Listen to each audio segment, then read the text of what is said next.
Bonjour à tous, bienvenue à notre méditation quotidienne. Nous continuons aujourd'hui notre beau parcours dans la lettre de Paul aux Éphésiens. Vous vous souvenez, depuis quelques jours, on est dans la lettre aux Éphésiens au chapitre 3, troisième chapitre de cette épître.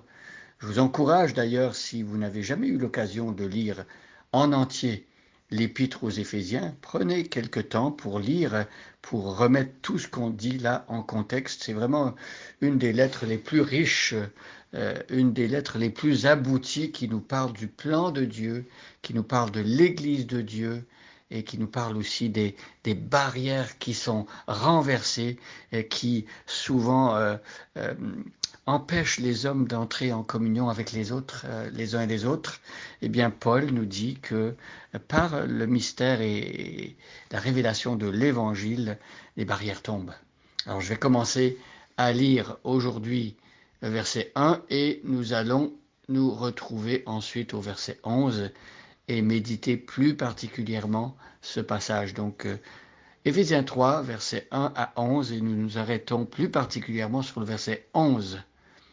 C'est pourquoi moi, Paul, le prisonnier de Jésus-Christ pour vous les non-juifs, vous avez très certainement appris quelle responsabilité Dieu dans sa grâce m'a confiée à votre égard.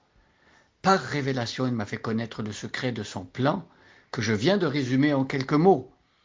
En me lisant, vous pouvez vous rendre compte de la compréhension que j'ai de ce secret qui concerne le Christ.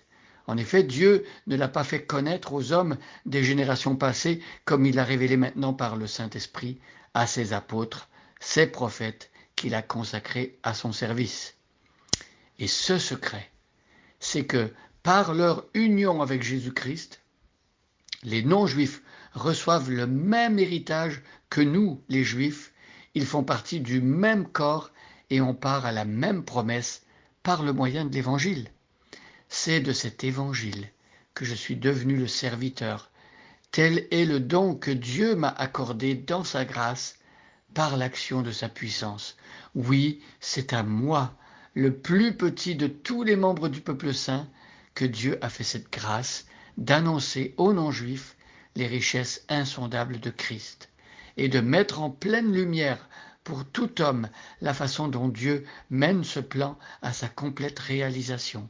Ce plan, le Dieu qui a créé toutes choses l'avait tenu caché en lui-même de toute éternité.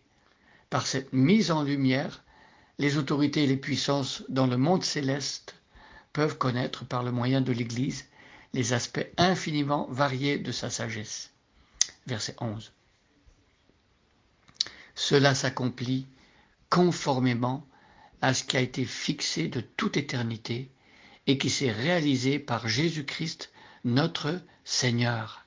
Alors ici, l'apôtre Paul nous donne une clé pour comprendre non seulement le plan de Dieu, mais la façon dont Dieu se révèle dans l'histoire et parmi les hommes. Et ici, il est question du plan de Dieu qui s'accomplit conformément à tout ce qui a été fixé. Mes amis, le plan que Dieu a fixé, ni les hommes, ni les anges, ni les démons, ni personne, ni aucune circonstance ne pourra jamais changer cela. Le plan de Dieu va s'accomplir très certainement. Et c'est sûr, et on n'a pas de doute là-dessus. Et on peut penser même à l'Ancienne Alliance et de quelle façon Dieu, dans l'Ancien Testament, nous montre comment il accomplit son plan malgré la rébellion de son peuple, malgré la méchanceté, par exemple, de la famille de Jacob, des enfants, des frères de Jacob à l'égard de Joseph, comment le plan de Dieu s'est accompli malgré le manque de piété même des patriarches. Aucun d'entre eux n'a été à la hauteur. Abraham a menti au sujet de sa femme, Jacob a trompé son frère et on pourrait continuer tout au long de l'Ancien Testament de parler même des figures les plus glorieuses entre guillemets de l'Ancien Testament, comme par exemple le roi David. David, il a commis l'adultère avec Bathsheba, il a fait mourir le mari de cette femme avec qui il a couché. David a commis des fautes, bien que la Bible le présente comme un homme qui est selon le cœur de Dieu. Voyez, dans l'Ancienne Alliance, toutes ces personnes qui nous paraissent tellement glorieuses et tellement grandes, eh bien, elles nous disent toutes le même message, c'est que aucun des prophètes, aucun des prêtres, aucun des rois, aucun des hommes de Dieu qui ont paru dans l'Ancien Testament n'a été suffisant. Et donc, il fallait attendre de l'Ancien Testament quelque chose de plus grand, quelque chose qui allait faire aboutir le plan de Dieu.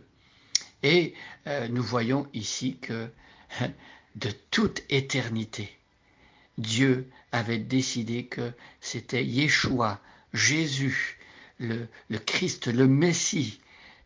C'était lui qui allait mener à son terme le plan de Dieu, faire aboutir les desseins du Seigneur en notre faveur. Et c'est une merveille à nos yeux, et il y a de quoi s'émerveiller et glorifier le Seigneur pour ça. Le plan de Dieu se réalise par Jésus-Christ, notre Seigneur. Jésus est le centre de toute l'Écriture. Lorsque vous lisez l'Ancien Testament, il ne suffit pas de s'attacher à des ombres ou à des images ou à des symboles que nous propose l'Ancien Testament, mais on est appelé à regarder ce vers quoi ces ombres et ces symboles nous portent. Et donc, toute la prêtrise de l'Ancien Testament nous rappelle Jésus, nous renvoie à Jésus. Tous les sacrifices nous parlent de Jésus-Christ. Et il en va ainsi de tous les rois. Aucun d'entre eux n'a pu accomplir le plan de Dieu à la perfection, mais c'est Jésus, le grand roi, qui vient. Et donc, toutes ces choses de l'Ancien Testament nous pointent vers Jésus-Christ qui, lui, est venu pour amener à la perfection le plan de Dieu. Cela s'accomplit, donc le plan de Dieu et les aspects infiniment variés de sa sagesse, tout cela s'accomplit conformément à ce qui a été fixé de toute éternité. Dieu avait déjà décidé, avant de créer le monde, les anges et tout ce qui existe, Dieu avait déjà décidé en lui-même qu'il allait envoyer Jésus-Christ, qu'il allait réaliser son plan en lui. Voilà pourquoi nous sommes invités à nous attacher à lui. Bonne journée à chacun et à chacune, et soyez bénis.